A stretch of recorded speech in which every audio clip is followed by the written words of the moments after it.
how did you get diagnosed with PMDD? I just remember being on the floor, sobbing and completely unable to regulate my emotions, as if the world was about to end, and I had no idea why. And then the next day I bled and clockwork, I was perfectly fine. I think the pill and antidepressants, the frontline treatments for PMDD, and neither of them worked for me and in fact made my symptoms worse. Have you ever felt like PMDD was taking over your life and you felt completely alone?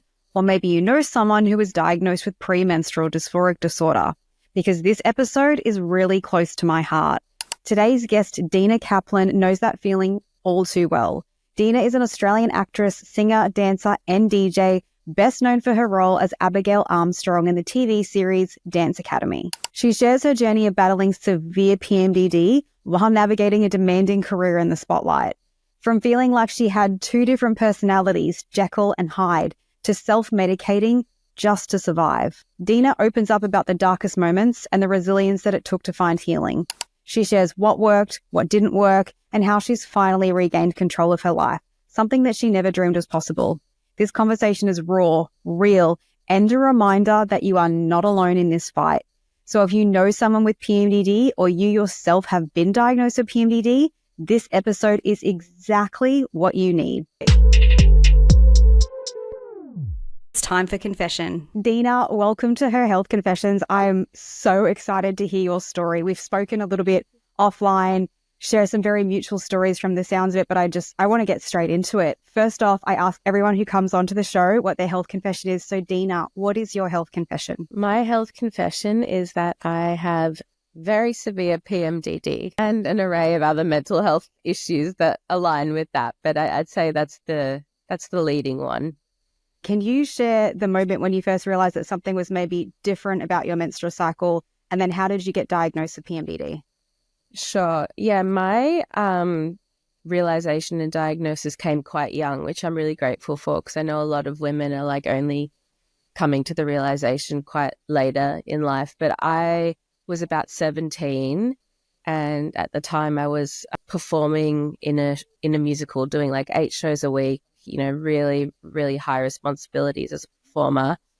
And I just remember I was living on my own in an apartment in the city. And I just remember being on the floor, sobbing and completely unable to regulate my emotions, as if the world was about to end. And I had no idea why. I didn't know what I was crying about. I just knew that I couldn't control my emotions. And then the next day I bled and clockwork, I was perfectly fine. I was oh, I'm good again. And then I started to notice every month this cycle of I'd have 2 weeks of being Dena, on, and I was so active then. So I was dancing at such a high level. So it was really on and no injuries, really high performance.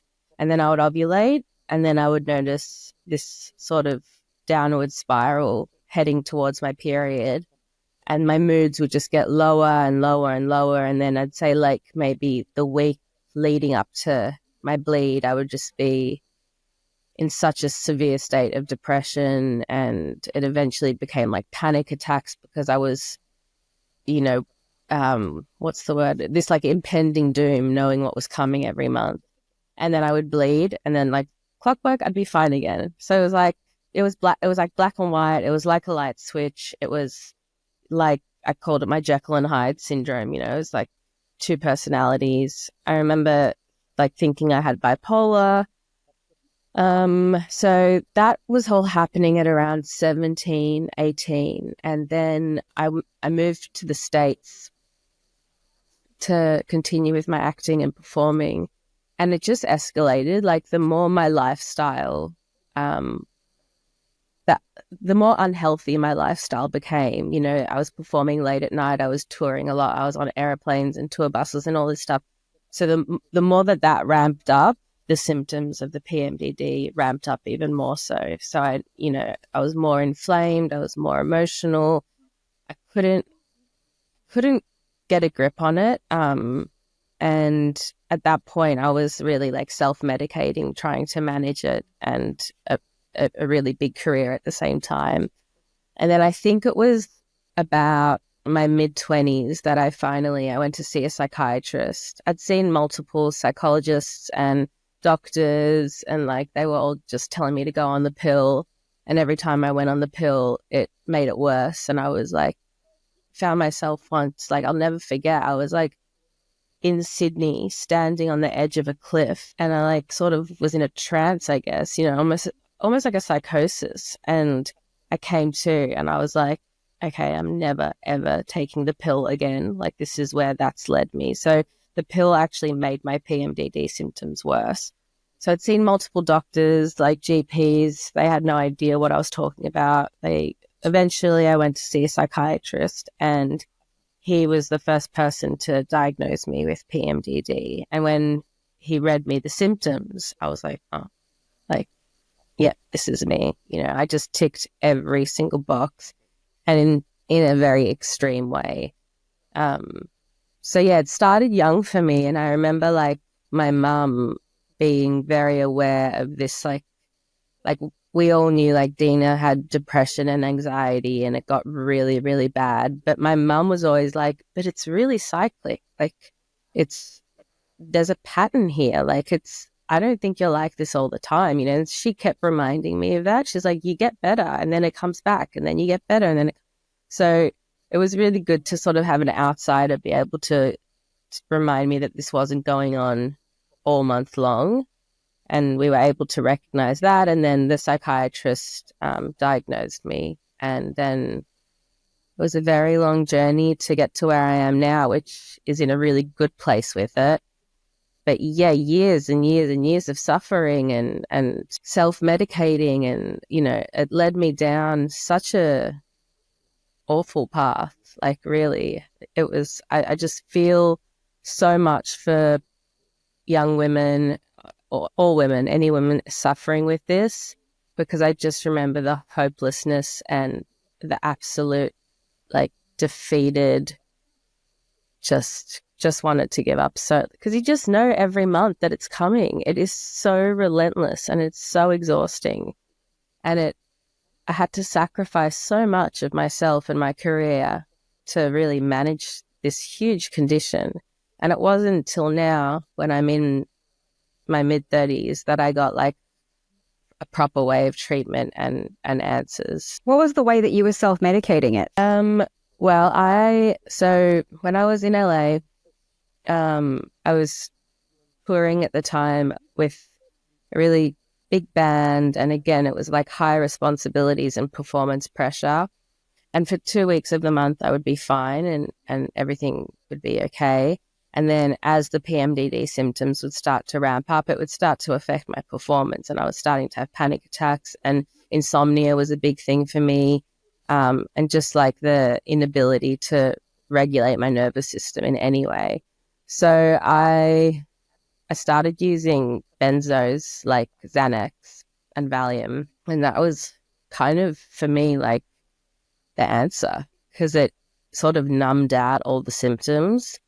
And I was just able to be like, it, you know, I was never high. It just kind of brought me back to sort of safe space, I guess. It gave me a safety. I was able to sleep. I was able to perform.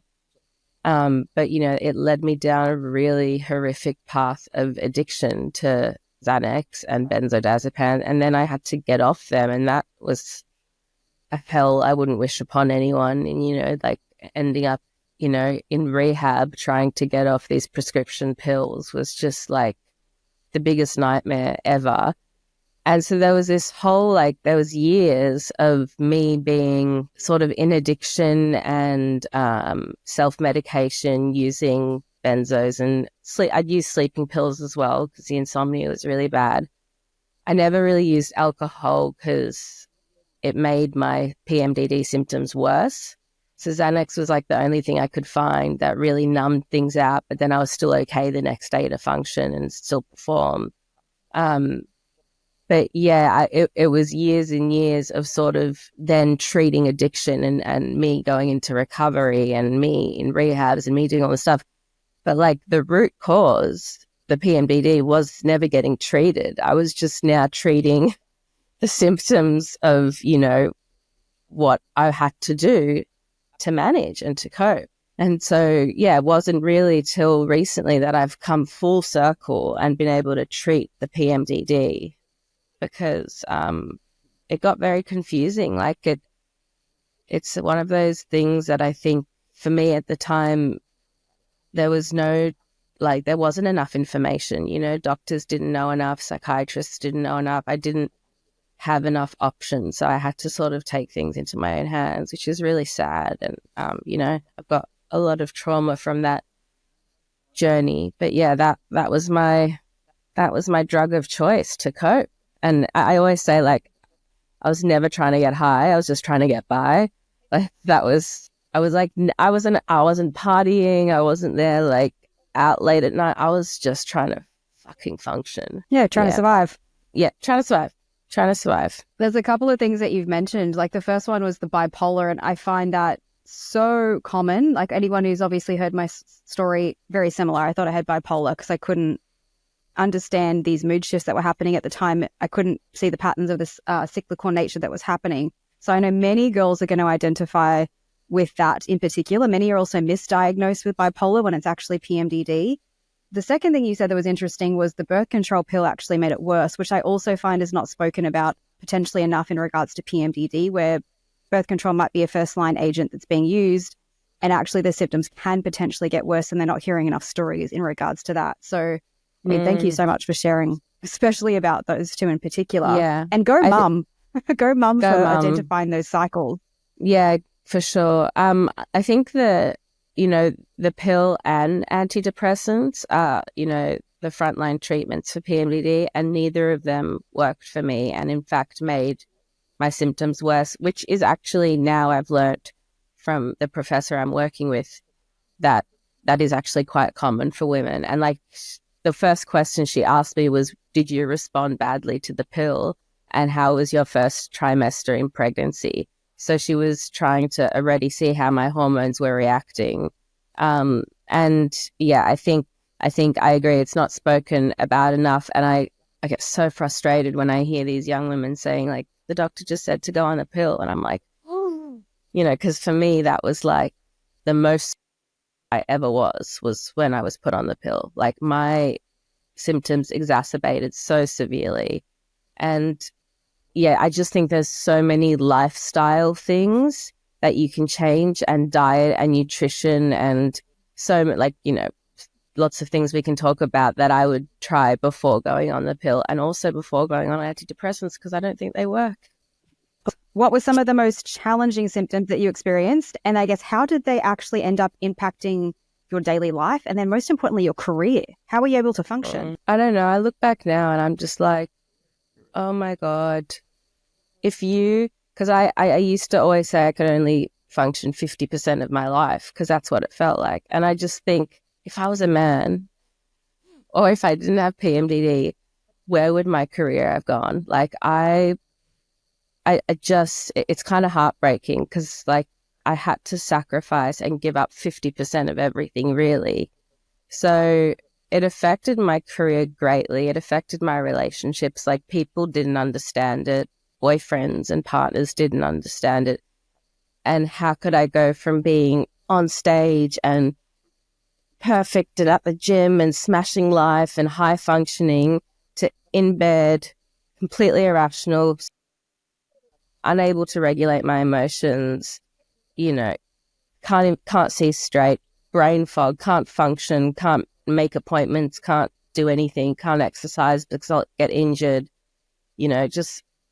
It was just so extreme, the polar opposites, and it affected my career greatly. Like, I've worked through it a lot now and in therapy and stuff, but there's a lot of grief there of what I had to give up, and the embarrassing moments of having to cancel performances, or even worse was like when I just had to show up to set and had to show up on stage, and I was falling apart inside, and yeah, it was very hard, and I was really alone in it. I was really unsupported. Like, now I have such an incredible support network and therapists and, all these people that understand. But back then, like, I just think, God, what what a little warrior I was to get through all of that. Like it's kind of amazing. But I don't know, I said that about every single woman.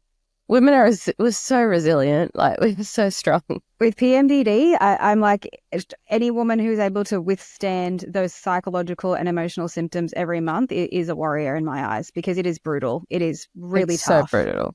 Yeah, I really agree. To be able to survive that, like, has made me a very strong person. And then on top of that, to then like go through addiction and recovery and, you know, the trauma that came with that. And yeah, the amount of money, like the amount of doctors, the amount of psychiatrists, the amount of healers.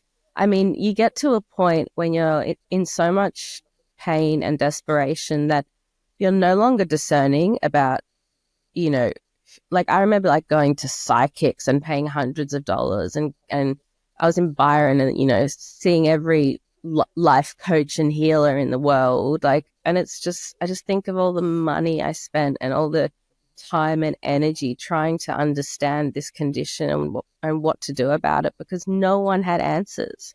No one could help me. You're an actress. How did your colleagues, your work environment know about PMDD at the time?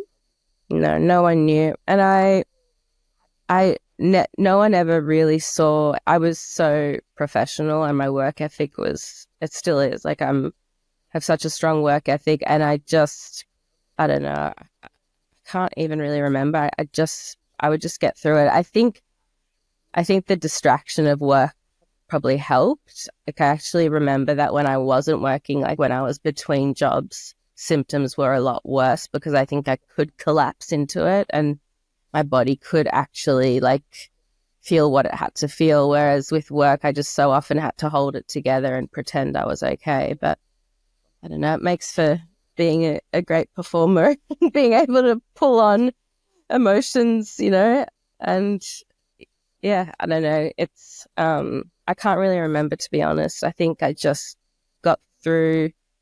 I was medicated eventually. Like in my mid-20s, I had a psychiatrist that suggested we use ADHD medication for the luteal phase, for the weeks leading up to the bleed, because like the drop in energy and focus and overwhelm and all that stuff were quite, you know, similar to ADHD symptoms. So I remember that worked quite well for a while. I would be, you know, I'd have my 2 good weeks, ovulate, and then I would use the ADHD medication, the stimulant, to sort of function through the 2 really rough weeks before the bleed, and then I'd bleed. And then, so I remember that worked quite well for a while. And it was, I thought, quite creative of that psychiatrist, but that's how he was treating women with PMDD. Again, though, like I look back and a lot of how I functioned was through using medication. Like that was what I had to do. Yeah. What about support systems? You've mentioned it. So what kind of support system did you have in place during that struggle with PMDD? Like how did your friends, family, especially colleagues, when you started talking about PMDD, how did that all help you cope? No one knew what it was back then, and no one understood it. They just thought it was like really bad periods, like endometriosis or something.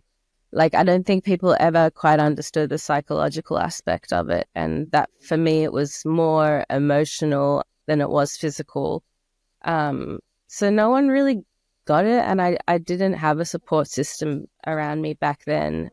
It was only when I had like a full sort of nervous breakdown, mental breakdown, ended up in hospital in my 30s, that I really found the right support system and found a therapist who really understood it, and, you know, professionals who really got it. But all through my 20s, I was just, I don't know, people just didn't get it. Everyone was like, I don't know, she's just got mental health stuff. Like, I don't really remember like having a support system. I remember just feeling really misunderstood, because when I finally found my therapist in my 30s who understood it, I was just like bawling my eyes out because I didn't have to like over explain, and I didn't have to like try to get someone to understand this. She just got it, she understood that this is a genetic, like they've proven now, like a genetic mutation, a condition,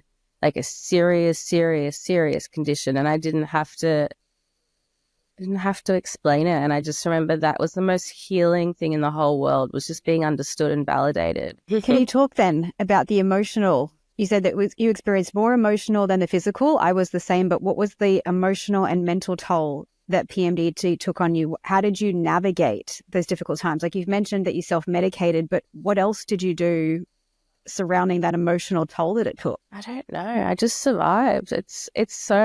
Because it's so much better now, it's quite hard for me to remember. And I think I've probably, as we do with trauma, like blacked out a lot of it.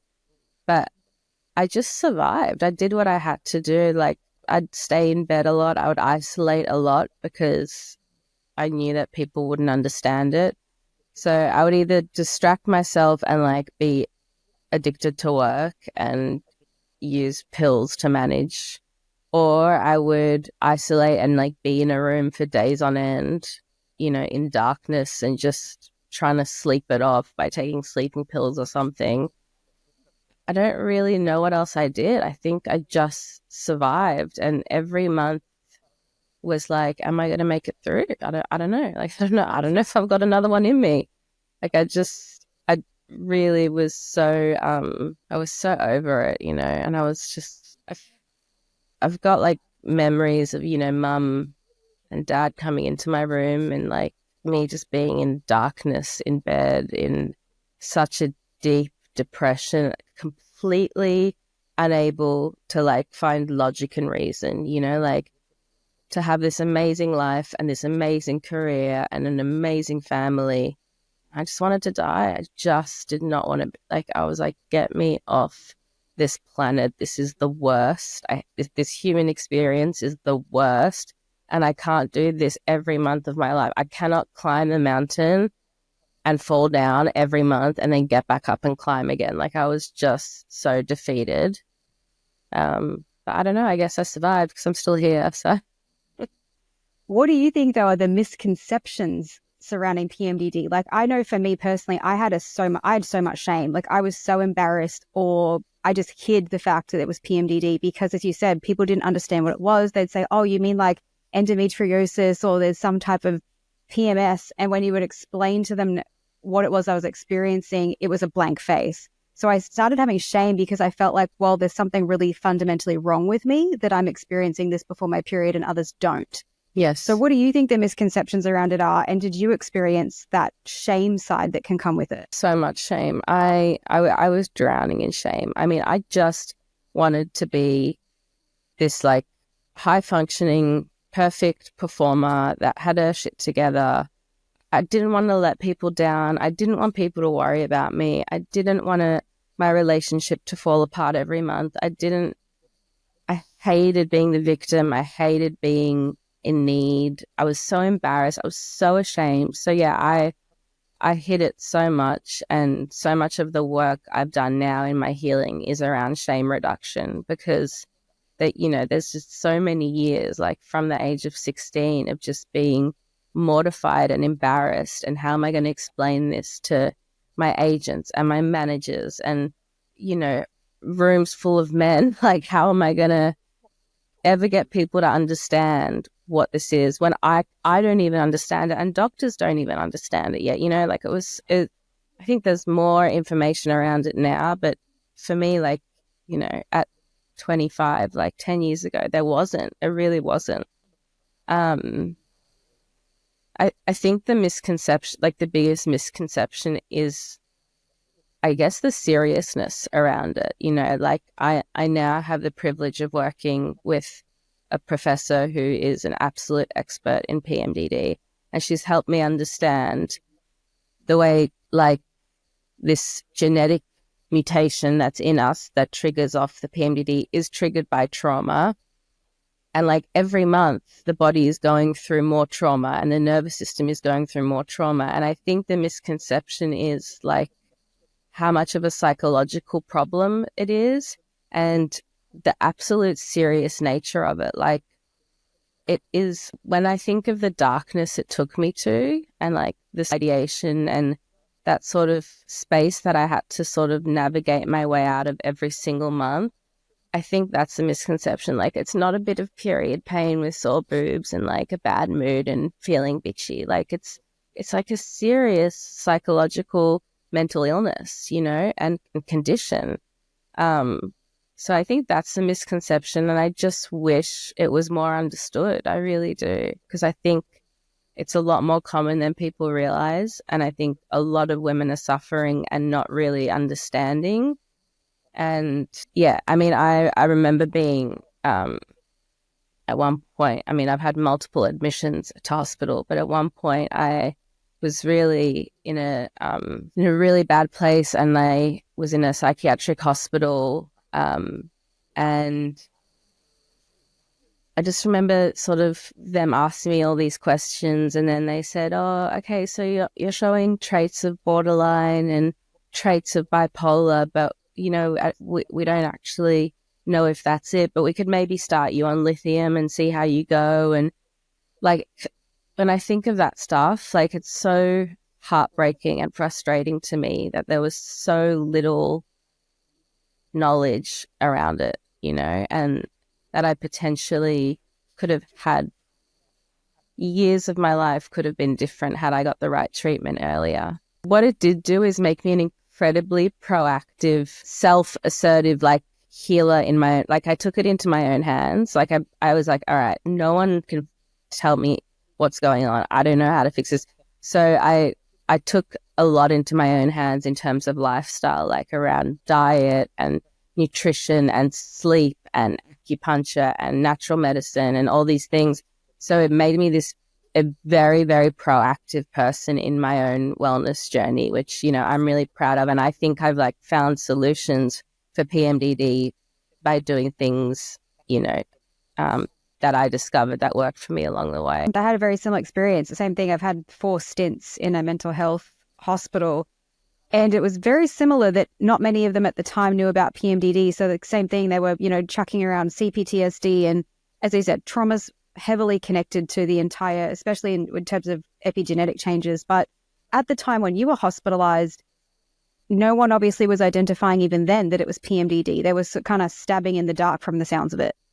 Yeah, I mean, like, I told them that I had PMDD, but they were like, just sort of, like, they didn't really know what it was. I don't know. Like, they just kept going back to borderline and back to bipolar. And I was like, you know, I'm pretty sure it's not bipolar because I've never felt manic in my life. Like, it's just depression and more depression. And then I'm normal.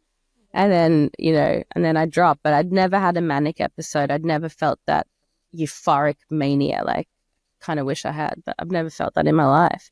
So yeah, it didn't make sense, you know, like these diagnoses. And I've had multiple as well hospital stints, and every single time they got it wrong, and they put me on more antipsychotics and more antidepressants, and I gained more weight and got more depressed. You know, it's just like such a vicious cycle. But I will say my like, I had I've got a beautiful baby, but I also had a miscarriage last year, and a miscarriage with PMDD is considered a really big trauma to the system. And so after the miscarriage happened, I really went downhill with my PMDD symptoms, like really severely, that my hormones were just out of control after the miscarriage. And I ended up back in hospital, but this time I had an admission, and I want to give them a shout out to Britney Women's Mental Health Hospital. And they have a specific PMDD program. They have like I couldn't believe it. Like, I was in a room with like 30 other women who had PMDD, who are having the same symptoms. Oh my God, it was like the biggest relief in the world. It was where I got to see Professor Kulkarni, who is like the #1 expert in Australia with PMDD. And she gave me all these options of hormone replacement therapy and all these different treatment options. And I just like it was just the biggest relief in the whole world to like be understood, be in a room full of people with the same condition, and be in a hospital, a woman's only hospital that was like, they're the first in Australia that have a focused PMDD program. So I want to go to treatments then. What treatments, coping mechanisms, like what were the things that you found to be most effective for your PMDD symptoms? Like you've mentioned, you obviously self-medicated, you've tried antidepressants, birth control pills. So what were the things that you have tried that you have found to be most effective for your PMDD? Yeah, so those ones didn't work. And please, to anyone out there, do not touch benzos. Do not go near Xanax and Valium. Like, it might give you the short-term relief, but it will ruin your life and steal years of your life and sleep and detox worse than heroin to come off of. Like, you know, just so horrific. So I just, please stay away from that. So the things that helped me before I started hormone replacement therapy, which is what I'm doing now, which has given me incredible relief. But before that, the lifestyle things that helped me were diet related. So I do and have done for many years a ketogenic diet, and that has really helped. Helps with the inflammation, just help like the brain inflammation, and just really helped me. I was doing a lot of intermittent fasting, which was helping, a lot of saunas. I found infrared saunas to be really helpful so they're just kind of lifestyle things. Acupuncture was helpful for me. Really I had to change my lifestyle, you know, like I was DJing and playing at 2 a.m. and touring and all that. Like, not, like my lifestyle had to become really wellness focused. So, you know, having a really good sleep hygiene focus. Like I guess I'm quite into biohacking and all that stuff. So, you know, I do my red light at nighttime and doing all the circadian rhythm things. So like kind of everything in the health space. But you know, I found therapy to be hugely helpful, and I did Gestalt therapy, which was a specific kind of therapy. Finding a therapist who understood PMDD, and I never had to explain, and, you know, I never felt crazy. And having, you know, I sort of work a program now. I guess I'm in recovery, you could say, but I work a program of acceptance, you know, it's a practice radical acceptance. You know, I live with a condition, like lots of people live with chronic conditions, and I live with an illness, and I do the best I can to navigate it and treat it. And the people in my life who love me understand it, and I send them podcasts to listen to about it, or I ask them to, you know, read information about it so that they can understand me better, so that I don't have to live in shame anymore. And I have that support system around me. I haven't drank alcohol for many years. I don't eat sugar. Like, it sounds kind of extreme, but for me, it's not, because it makes those 2 weeks more bearable. So for me, like, not eating sugar and not drinking alcohol and doing a keto diet, like, it's really not a big deal because it improves my symptoms. So I would say to people out there, you know, really looking at lifestyle and how you can, you know, obviously exercise as well, by the way, was hugely important to me, and learning how to exercise, you know, for my different phases. Like, because I trained pretty hard, so I could train really hard, but then during the luteal phase, I had to learn how to slow down and, you know, go more into Pilates and walking instead of, you know, doing uphill sprints and weightlifting. So like learning how to train with the cycles in the body was really important.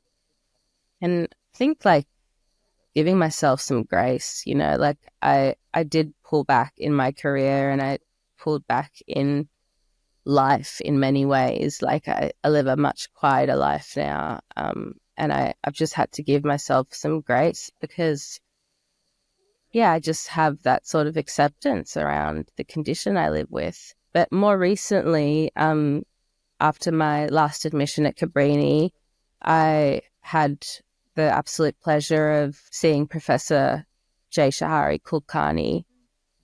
I remember like sitting with her for an hour, and we went through my sort of story, and it was just so validating. And she's like, just understood everything so much. And she had treatment options for me that I hadn't been given before. She was like, oh yeah, like, of course the pill's not going to work for you. Of course antidepressants and antipsychotics don't work for you. Of course you got addicted to benzos. Like, you know, it was so validating. And so she has put me on hormone replacement therapy, which has been really great for me. So I use estrogel and I take Prometrium. And basically she sort of said to me, like, you're doing a clinical trial on yourself with hormones. And what we're going to do is get the external hormones to start controlling the internal hormones. So I no longer have a cycle. Like, my periods are just kind of, I don't really know when they're going to come. And we're basically using these external hormones to balance the internal. And since doing that, which I've started about 6 months ago, I think, or a bit longer after the miscarriage, I've just been so stable.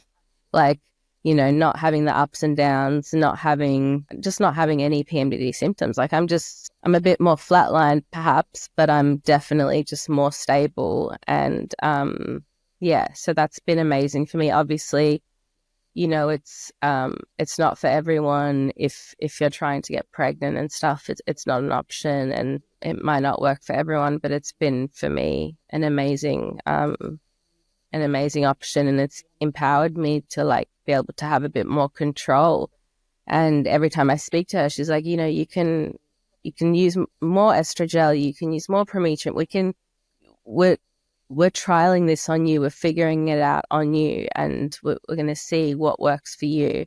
And then the other thing we looked at is the way they're using ketamine to treat PMDD symptoms. So they're doing ketamine infusions and ketamine-assisted psychotherapy to help with PMDD symptoms. And I did a sort of dosing treatment of that, and that was also an amazing help for me. Really, really great. Using that HRT, you said it stopped your cycle? So you're not having the fluctuations in the hormones? I'm not having anymore? any fluctuations, no. I'm just stable. So is it a breakout bleed that you have? I've been bleeding just, like, randomly all the time. So not all the time, like every now and again, but it's like for a day. And then, but yeah, there's no real period. There's no real cycle. There's just a flat line of stability, which, you know, I haven't had in 25 years or something. So it's been great. It's been really great. And I mean, it's my partner and I, we'd love to have another baby. So, you know, this isn't going to be a long-term thing for me to do forever, but for right now, it's working really well. I know woman's going to have the question then you mentioned earlier, you know, with pregnancy. How have you gone with pregnancy during and post with PMDD? Like, obviously now you're on the HRT, which has stopped the cycles, but I'm curious, when you still had those fluctuations, then obviously when you're pregnant, hormones, estrogen and progesterone rise dramatically. So how did you go with that? Well, look, it was a ride. It was an absolute roller coaster ride. The first trimester was horrific for me. It was a black hole of depression.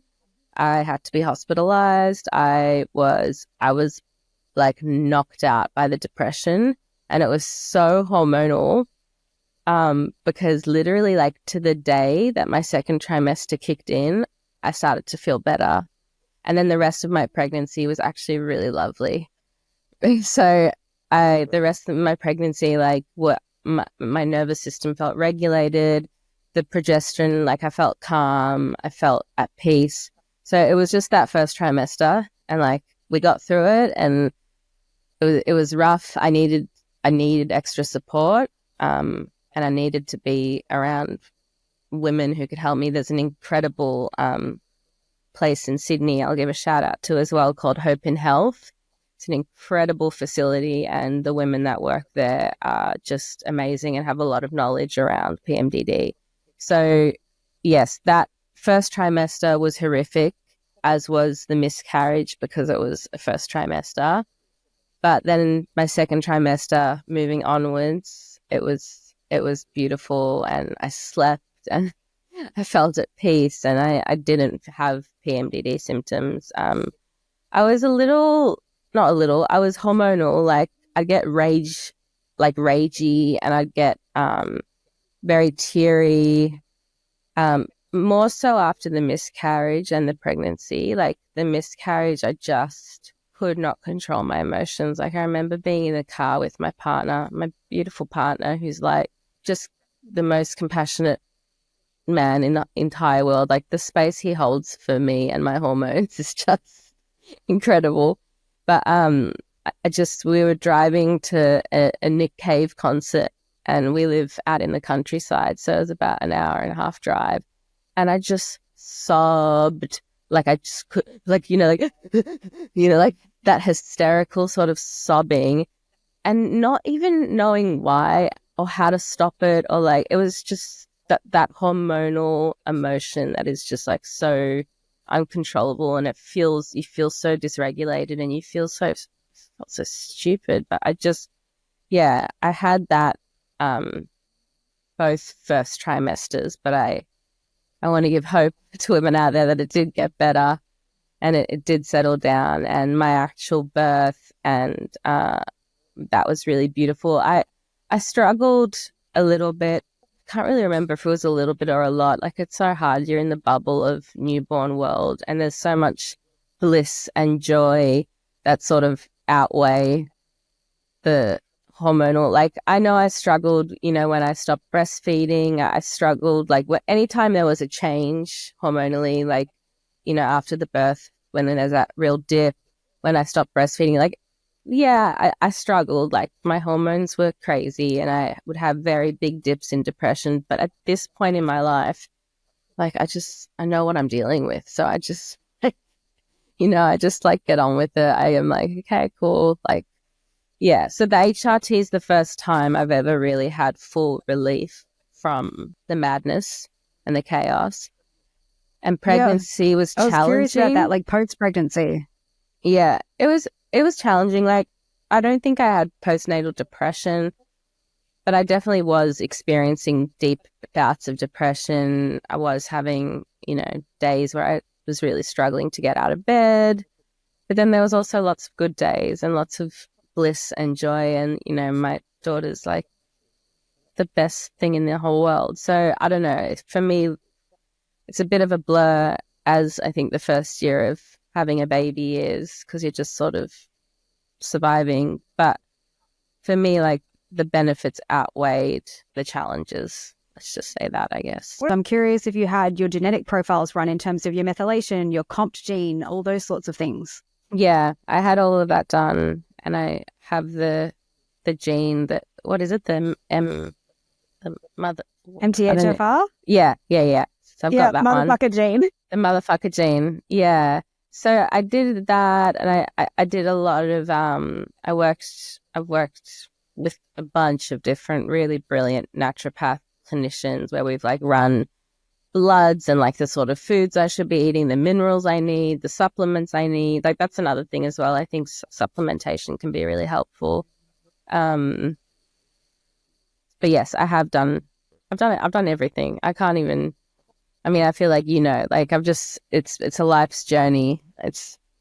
I'd be so rich if it wasn't for Pmdd. No, I'm joking, but like the money and time and energy spent on this is like it's a joke, really. Oh, I totally agree. But in the end, it's been worth it. Getting the answers and the information that you needed, was worth it. But as you said, it's such a big journey to embark on. And that's the thing. I don't want women also to be deterred, though, that they're like, oh, this is so insurmountable. There's so many things to do. Because I'm like, if you just break it down brick by brick, it's just one step at a time. You can't, try and do it all overnight. It is going to be baby steps. And it sounds like that's also what you did, is brick by brick by brick, so that it became sustainable. Yes. And I think the difference is there is people like you and me now who are like, no, honey, don't, we've done it. We've done all the work. Like, we did all the research ourselves. We did all the discovering. Here's the answers. Here are the solutions. Here are the options. Like, I feel like I had to become my own doctor and clinician and therapist and solve this thing on my own, because no one else was. Whereas I think now we have so much more understanding around it, and people like you and me, the little bit I talk about it, but really what you're doing, I think gives a lot more hope to women. And I feel the same way. Like, I think it has to be looked at as a chronic condition that you are going to live with, and finding, and this, you know, is what I've really done most of my therapy and work on, is like finding radical acceptance and compassion and grace for myself around this. And then how do I live side by side with it gracefully? You know, how do I do my best in my lifestyle to live with this? And what are my, you know, absolute priorities and my, you know, my, there's just things like that are non-negotiables for me in order to have a functioning life with PMDD. Would you say that you're at a phase now where PMDD no longer impacts your life? Yeah, I would say that actually. Yeah. I mean, it's really, I can't believe I'm saying that. But yeah, I'd say since starting the HRT, it no longer is impacting my life. I have my moments. I still definitely struggle with depression. I struggle with insomnia. I have, you know, a lot of, I don't know, I'm just sort of recovering still from a lifetime of dealing with this sort of stuff. You know, my nervous system is still recovering. And I think it's not perfect and it's messy, and, but it doesn't feel like it dictates and rules my life. And I don't live with that impending doom. You know, like I used to be like every month, like, okay, I've got 2 good weeks, get everything done, smash everything out, make sure everything's done, because I know I'm going to crash and burn and potentially die for the next 2 weeks. So I don't live like that anymore at all, which is, you know, a miracle. Yeah, it was the same thing for me. It was literally bracing. Like I was bracing, and then there was also almost trauma from bracing for what was going to happen, because I knew how bad it was going to get. It was just so severe, the symptoms that I was experiencing. So that's why I asked the question, you know, with the impact. I don't experience depression, insomnia, anxiety, like none of it. I don't have any of those symptoms anymore. And as you said, I never would have thought I would be in a position today where I'm like, I do not experience anywhere close, like 99% of it is not there anymore. It's amazing. And it's a big journey to get there, but it's incredible, you know, to be able to get there. I think that's where it's like, it's hope. Like you've given hope to women that there are avenues and things that you can potentially do to be able to regain control back of your life. What are the things that you would like women to know? Like what advice would you give to other women who are struggling with PMDD, who most likely feel really isolated, and second, very misunderstood? Really start to look at your lifestyle and how you can implement change, you know, working with a naturopath, working in natural ways, working with your cycles, using acupuncture, really looking at diets, looking at the benefits of a ketogenic diet, cutting out sugar and caffeine and alcohol, you know, really just making empowering choices for yourself, knowing that this isn't like a life sentence of hell, you know, that there is a way to get it under control, that there are options, that HRT works for a lot of people. The biggest thing I hear from young women who message me is like, I went to see my GP and they told me to go on the pill, and I'm just like, nothing's really working. That's the bit that breaks my heart, where I'm like, okay, stop listening to your probably male GP who doesn't even know what the hell this is, and start, you know, researching yourself and looking into people like you who've done the work for us.